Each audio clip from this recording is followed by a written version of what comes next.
Make more sales by getting your foot in the door. If you're not getting enough site visitors to buy from your website, it might be because you're asking them to make too big a leap. If you can get them to agree to take a small step first, they are more likely to make a larger step later. This is known in psychology as the principle of commitment and consistency. When somebody makes an initial commitment to something, they are then more inclined to act in ways consistent with that initial commitment.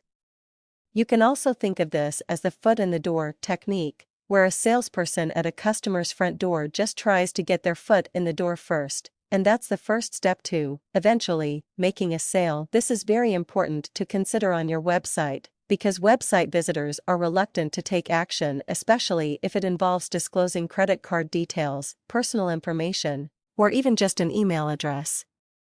Even though you know they can trust you, they don't. So you have to gain their trust in small steps, and gradually lead them to taking bigger steps.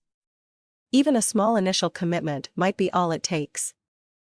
Like a tiny crack in a dam, that starts the process of breaking the dam wall. Here are 5 ways to use the principle of commitment and consistency on your website. Point 1. Engage them soon. Engage your site visitor in some action, however small, as soon as possible. Point 1 option is to offer a free ebook or special report for them to download.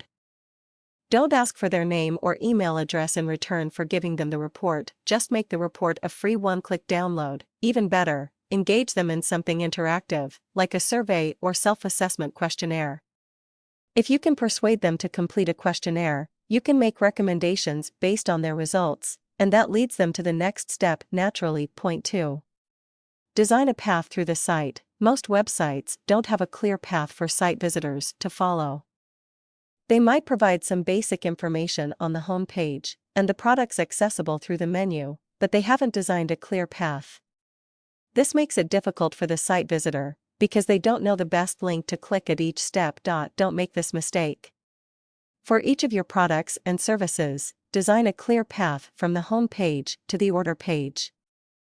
That path might involve clicking through a number of pages, so make sure there is a clear next step at the end of each page. Here's an example of a clear path. The home page describes a problem in the site visitor's life, and then links to another page. The next page shows a short video, where you describe the problem in more detail, explain its cause, and describe how your product solves it. The video ends with a link for the user to click. That link takes them to a sales page, describing your product in more detail.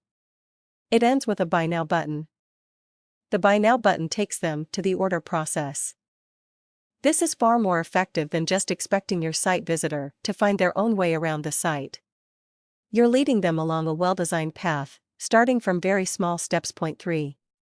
Use the puppy dog sale technique. When a smart pet shop owner sees that a family is interested in a dog, she offers to send it home with them for the weekend.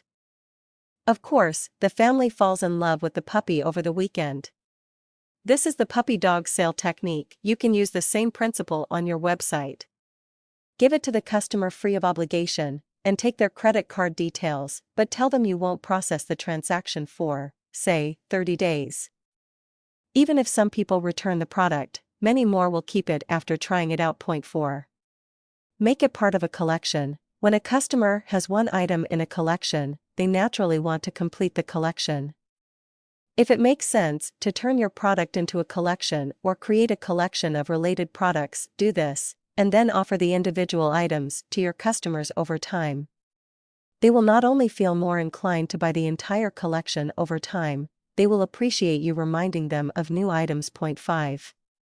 Build a subscription service. Instead of selling your product or service as a one-off item, consider whether you can offer it as an ongoing subscription service. Customers who sign up for the service pay a small monthly or annual fee, but continue to pay the fee indefinitely. This is the model used by mobile phone companies, cable television subscriptions, magazine subscription, book of the month clubs, and so on. It's so effective because customers who have made the commitment to the service become accustomed to it being available, so they don't want to cancel it for fear of missing out.